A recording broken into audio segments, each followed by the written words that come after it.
در شهر و ناحیه‌های ولایت سوخت در دایره تدبیرهای آمادگی بخشیده به روز جوانان تاجیکستان چورابینی‌های ورزشی، دوی ملی و ماراتون ولوسپدرانی برگزار گردید. در شهر بوستان در این چورابینی ورزشی عمومی ورزشکاران و ساکنان کسب و کاری گوناگون فعالانه اشتراک نمودند. رئیس شهر بوستان از توجه دائمی دولت و حکومت به رشد ساحه ورزش، ترغیب طرز حیات سالم و عمومی‌گردانی ورزش در مملکت یادآور شد. تاکید گردید که با ابتکار اساسگذار صلح و وحدت ملی پیشوای ملت پرزیدنت جمهوری تاجیکستان محترم امامعلی رحمان سالهای آخر در کشور دایر نمودن روز دوی ملی به حکم عنعنه درآمده است. دوی ملی در اساس فرمان پرزیدنت جمهوری تاجیکستان از 28 مارس سال 2007 درباره روز دوی ملی همساله در سراسر کشور گذرانیده می شود. مقصد از برگزاری مسابقه تحکیم طرز حیات سالم، رشد و انکشاف ساحه ورزش و عمومیت آن بین اهالی می باشد.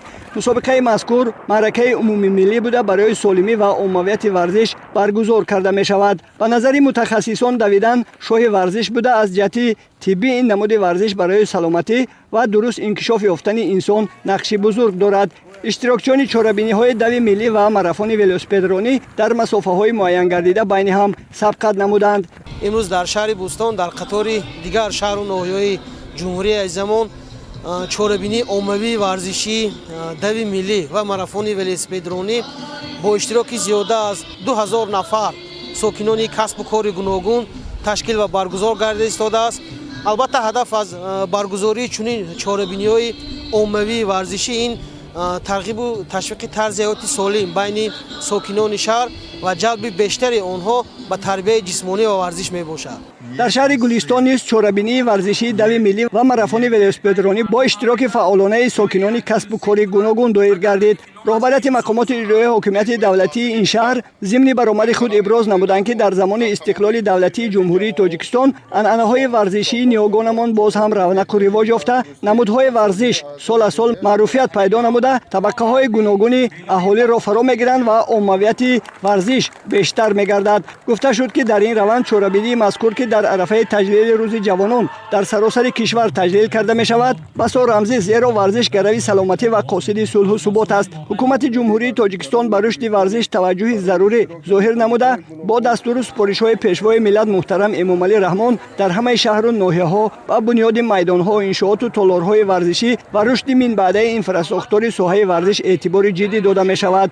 به نظر متخصصان ساحه پیوسته مشغول شدن به ورزش و سلامتی هر یک انسان منفعت زیاد دارد. مخصوصاً دویدن انسان را از بیماری‌ها امن نگاه داشته شخص روحاً و جسماً آب و تاب می‌یابد. در ناحیه باباجان غفوروف دوی ملی و ماراتون ولوسپدرانی با حضور ورزشکاران، جوانان، ساکنان کسب و کاری گوناگون جریان گرفته، اشتراکداران این چورابینی‌های ورزشی در مسافه‌های معین گردیده بین هم سبقت نمودند. تاکید کرده شد که با مقصد عملی نمودن سیاست ورزش پرورانه اساسگذار صلح و وحدت ملی پیشوای ملت پرزیدنت جمهوری تاجیکستان محترم امامعلی رحمان در سمت تحکیم طرز حیات سالم، رشد و عمومیت ورزش و جلب جامعه با تحکیم دوستی و وحدت سراسری امروز ساکنان با روح بلندی در این چورابینی عمومی اشتراک می‌نمایند. حکومت جمهوری تاجیکستان برای رشد ساحه ورزش یک سلسله تدبیرها اندیشیده است. در حقیقت دوی ملی یکی از عامل‌های عمومی گردانیدن ورزش و ترغیب طرز حیات سالم است. در برابر این معرکه مذکور